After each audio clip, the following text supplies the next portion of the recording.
com o relacionamento entre Cristo e a igreja. Também não há outro tipo de relacionamento que os membros desse relacionamento, os integrantes desse relacionamento, sejam comparados a Cristo. E na relação conjugal, matrimonial, o marido é comparado ao senhorio de Cristo. O marido é desafiado a dar a sua vida pela esposa, a dar a sua vida pela mulher que está recebendo como esposa. Assim como Cristo deu a sua vida, é assim que o texto trabalha. Deve amar a sua esposa assim como Cristo amou a igreja. Então, é muita responsabilidade nos ombros do homem, mas quando é feito diante do Senhor, debaixo de um compromisso aliançado com Deus, isso não é um peso, isso é muito simples de se viver, pois amar é uma opção, amar é uma escolha, amar não é um sentimento, amar não é poético, como está nos livros, nas novelas, nos filmes. Não, amar é uma decisão. Amar é o imperativo de Deus. Maridos, amai vossas esposas, assim como a Bíblia diz que devemos amar o próximo, assim como devemos amar a Deus. É um imperativo de Deus para nós. É um imperativo de Deus para Mateus amar a Tatiana. Se não resolver todas as manhãs, se eu errar aqui, minha esposa me perdoe, mas fizemos 37 anos de casados. Tinha 20 anos quando eu me casei, eu era 17, ia fazer 18. Se eu não resolver amá-la todos os dias, queridos, o casamento não teria chegado até aqui. Se ela não resolvesse me amar todos os dias, o casamento não teria chegado aqui por 7 anos. Então, amar não é um sentimento, como descreve as poesias. Amar é uma decisão. Eu decido amar, eu escolho amar, porque o dia que eu não fizer isso, o sentimento se vai. Assim, de igual forma, a esposa é comparada à igreja, o marido é comparado a Cristo. Deve amar a esposa como Cristo ama a sua igreja. Como é que Cristo amou? Dando a sua vida.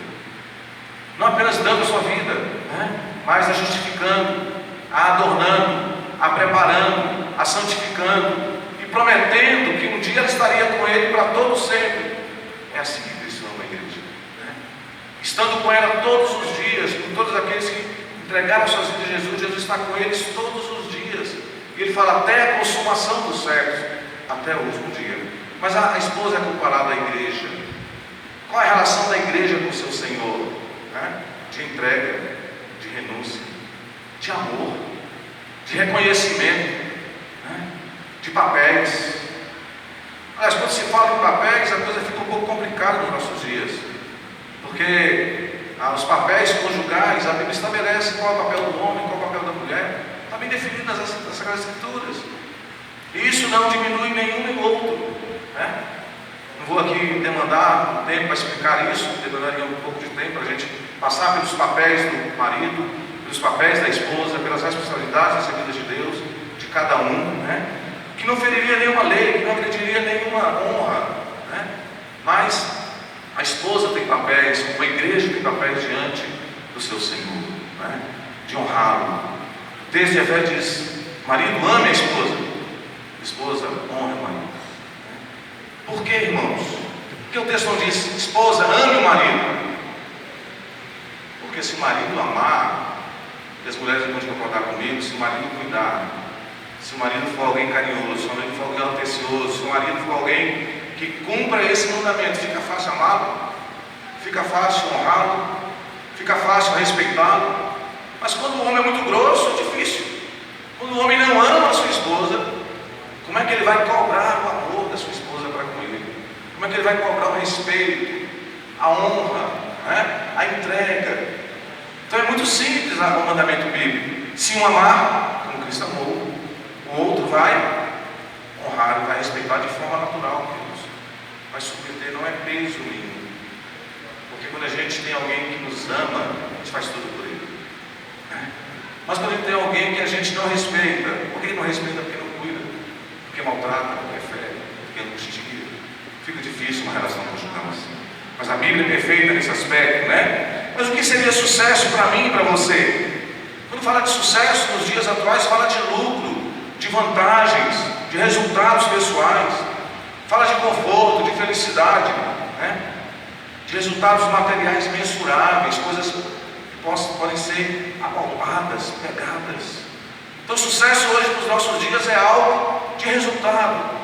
Agora, o casamento é algo de resultados materiais? Não, queridos.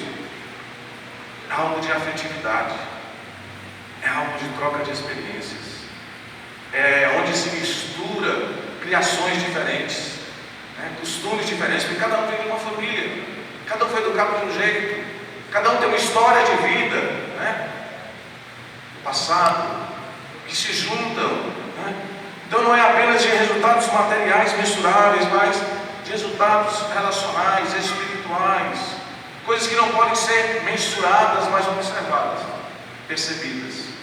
Assim é o casamento. 2 perigos e erros quando envolve sucesso nos nossos dias: poder e dinheiro.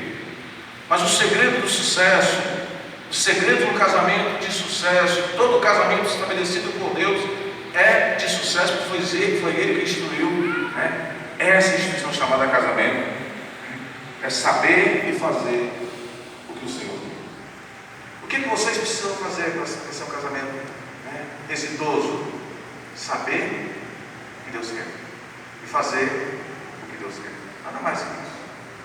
Porque fazendo isso, queridos, estarão cada um cumprindo o seu papel diante do Senhor como marido e como esposa. Sucesso, à luz dos olhos de Deus, é chegar onde Ele estabeleceu para chegar. E alguém aqui poderia dizer onde Deus estabeleceu, até onde deve chegar o casamento? O casamento deve chegar até a morte, separado. Isso é estabelecido por Deus. Então o êxito está aí. Deus estabeleceu uma relação perene entre um homem e uma mulher, algo que tem início e algo que tem fim, mas o fim é com a morte dos cônjuges. Fora disso, nós temos outras coisas a tratar. O casamento foi estabelecido para isso, queridos, para chegar no final proposto pelo Senhor. Então o casamento é uma razão de sucesso porque o Senhor Deus o estabeleceu para ser. Mas tem uma coisa que Deus fez. Seria muito fácil para Deus, e quem conhece as Escrituras, quem sabe quem é Deus, a Bíblia apresenta quem é Deus e do que Ele é capaz de fazer, pois Ele é o Todo-Poderoso, o Senhor, o governante de todas as coisas estão debaixo dos seus pés, até onde o telescópio mais poderoso possa chegar, a lente mais poderosa para chegar, como Ele diz que está debaixo dos pés dele. A Bíblia diz que Ele sabe e chama as estrelas, cada uma pelo seu nome. Esse é o nosso Deus. Seria muito fácil para Ele interferir todos os dias, e fazer o casamento durar até a morte separada. Mas Ele não, Ele entrega, Ele estabelece e entrega para o casal administrar. Quem são os administradores da relação conjugal? Marido e esposa. Não é pai e mãe, não é sobre sogra, não é sobre sogra e pai e mãe. Marido e esposa. Esses são os administradores diante do Senhor da relação que Ele confia, que Ele entregou para ser exitosa, E aí, muitas vezes o ser humano se perde justamente nessa administração, porque quer administrar fora da ambiência dos princípios e valores da Bíblia. Aí não vai dar certo. Se algo foi estabelecido por Deus, e tudo que Deus estabelece está debaixo de princípios e valores bíblicos. Se aquilo que Deus estabeleceu não estiver debaixo de princípios e valores bíblicos, for para a ciência, para a psicologia, for para outras questões que tira de foco os princípios bíblicos, não vai dar certo. Porque o que faz o casamento dar certo é viver debaixo dos princípios e valores bíblicos, debaixo da mão de Deus, debaixo do cuidado do Senhor. É uma relação de sucesso porque é o único relacionamento humano, queridos, no qual se vive a intensidade do amor. Segundo a Bíblia. Claro que segundo o coração do homem existem outras, mas o casamento é a única relação bíblica que pode reunir aí os 3 tipos de amores, o amor filéu, amizade, marido e amigo, esposa, amigo, marido, o amor eros, que é o de um homem com uma mulher, de macho com fêmea, de fêmea com macho, e o amor agape, o amor sacrificial. É a única relação entre pais e filhos, não pode viver os 3, pode viver 2, 3 não. amigos, companheiros. E a Bíblia estabelece que até entre namorados você pode viver os três dons, só na relação conjugal. Então a relação de sucesso porque se vive toda a intensidade desse amor, o amor que Deus plantou nos corações e que deve ser seguido por ser imperativo. É uma relação de sucesso. Quero terminar com isso aqui. Vou falar várias coisas, vou passar aqui um bom tempo, né? Quando os cônjuges estão focados, não em si mesmos, mas no outro. Não em si mesmos, mas em Deus, se tornam uma só carne. Porque amar, 1 Coríntios capítulo 13, descreve ali o amor, né? Ele não se soberbece, ele não se ufana, ele não busca os seus próprios interesses. Só para parar por aqui, algumas descrições do amor ali. Então, como é que o marido ama a esposa? Olhando para ela, não olhando para si. Porque se olhar para si já é orgulho, já é soberba. Se quiser agradar a si mesmo, se perde o foco do amor, especialmente do amor sacrificial, do amor entrega, do amor renúncia.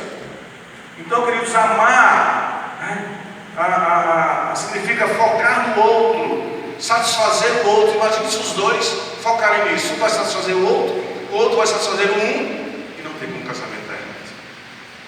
Mas quando só um faz, não tem como dar errado.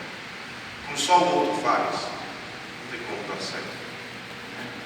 Se os dois fazem, dá certo. Se um deixa de fazer, vai dar errado. Vai trazer conflitos que não precisariam viver. O casamento, se for vivido e nele praticado os seguintes princípios: amor todos os dias. Não é esse amor poético, não é esse amor romântico, mas o amor decisivo, que é mostrado na fidelidade, na confiança, na dedicação, no cuidado. O amor, aliás, o perdão. Nenhuma relação humana se estabelece sem duas coisas. Depois do amor, o perdão e a confiança. Todo mundo tem que confiar em alguém para se relacionar. Menos um pouquinho. E se não houver perdão, vai romper o relacionamento. Todo mundo falha com o outro. Nós sempre falhamos com alguém. E interessante saber, queridos, que as pessoas que mais nos frustram, que mais nos decepcionam, são os mais próximos de nós. O estranho não nos frustra por quê? Porque nos relaciona conosco. Ele tomou expectativas dele. As pessoas que mais nos decepcionam, nos frustram, são aqueles mais próximos, né? Então o perdão é justamente para corrigir quando se sai um pouco do rumo aí. E o perdão, ele não requer nenhuma exigência, nenhum comprometimento. Ele é uma iniciativa voluntária. Respeito, companheirismo, renúncia sempre. Aliás, renúncia é uma das características do discípulo de Cristo. Se é discípulo de Cristo, vai renunciar sempre. Porque Jesus coloca: se quiser ser um discípulo, negue-se a si mesmo. Opa, negue-se a você. Tome a sua cruz. Opa, morra para você. A cruz fala de morte. Siga-me, ou seja, deixa tudo que você está fazendo e venha para mim. Renúncia. Se um discípulo tem que viver em renúncia, imagine, né, os discípulos casados, um para com o outro. Transparência é uma carta aberta. Coração do marido é uma carta aberta para a esposa. Coração da esposa é uma carta aberta. Retratos, outro retrata nos aconselhamentos, nas preparações conjugais. Fidelidade inegociável. Traição é uma coisa terrível. Deixa marcas profundas. É verdade. Mas a fidelidade, queridos, gera crescimento, gera prosperidade, acrescenta a confiança. E a fé. Por que eu coloquei a fé no último? Porque a Bíblia diz que sem fé não se agrada a Deus. O ser humano só pode agradar a Deus pela fé. Ele pode ser a melhor pessoa do mundo.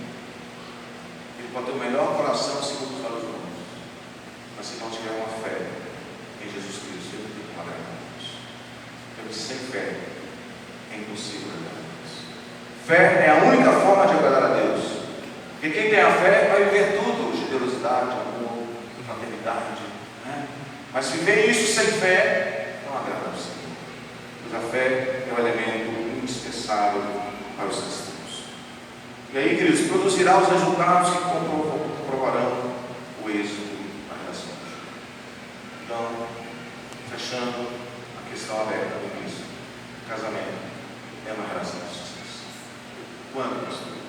Quando vivida debaixo da lei de Deus, debaixo dos princípios e valores de Deus. Fora disso, vai ser apenas uma relação humana, um contrato social, que atende uma lei do país, mas sem muita profundidade.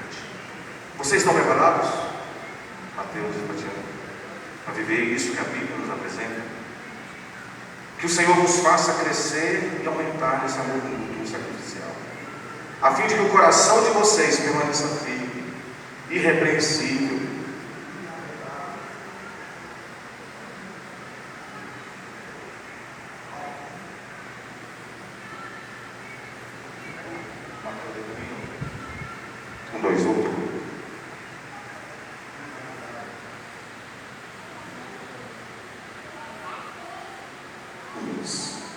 Voltando, que o Senhor nos faça crescer e aumentar no amor mútuo e sacrificial, a fim de que o coração de vocês permaneça firme, inarredável na santidade diante de Deus e no compromisso que firmam um para com o outro.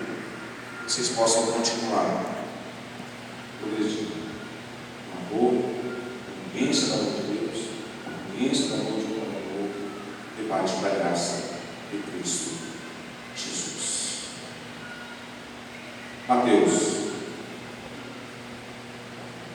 você promete diante de Deus e dessas testemunhas receber Tatiane Brito como sua legítima esposa, para viver com ela conforme foi ordenado por Deus na santa instituição do casamento? Sim?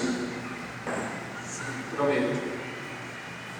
Promete amá-la, honrá-la, consolá-la e protegê-la na enfermidade ou na saúde, na prosperidade ou na adversidade, na fartura ou na escassez, e manter-se fiel a ela enquanto os dois viverem? Sim? Prometo. Que Deus lhe abençoe, que Deus lhe ajude, que Deus dê todas as condições de cumprir esse voto para a glória dele. Tatiane, você promete diante de Deus e das testemunhas receber Mateus Mendonça como seu legítimo esposo para viver com ele conforme foi ordenado por Deus nas Sagradas Escrituras? Sim? Sim, prometo. Promete amá-lo, honrá-lo, consolá-lo e protegê-lo na enfermidade ou na saúde, na prosperidade ou na adversidade, na fartura ou na escassez, e manter-se fiel a ele enquanto os dois viverem? Sim. Sim, prometo. O Senhor lhe ajude e o Senhor os ajude. Amém.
Gostaria que todos se colocassem de pé nesse momento. Senhor Deus, eu tomo em minhas mãos este penhor, que será usado para simbolizar a estabilidade, a fidelidade e a insolubilidade desta união conjugal. Portanto, Senhor, peço a Ti, rogo ao Senhor a sua bênção sobre essas alianças e as consagro, apresentando-as ao Senhor, em nome do Pai, do Filho e do Espírito Santo. Você pode dizer amém? Amém. Nosso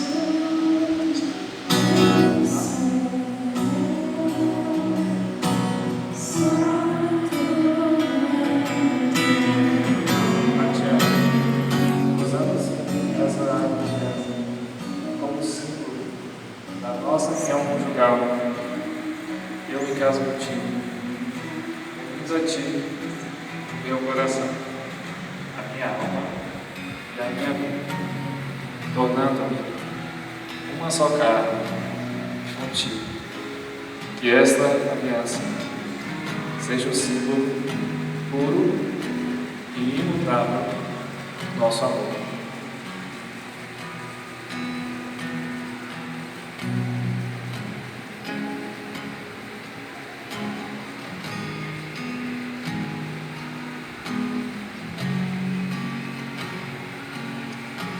Usando essa aliança como símbolo de nossa união, eu me caso contigo, Mateus, unindo a ti o meu coração, a minha alma e a minha vida, tornando-me uma só carne contigo.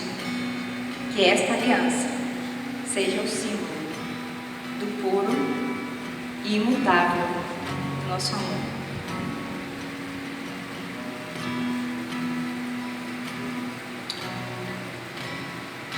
Como sinal de fidelidade às promessas que vocês fizeram na presença de Deus e dessas testemunhas, ajoelhem-se.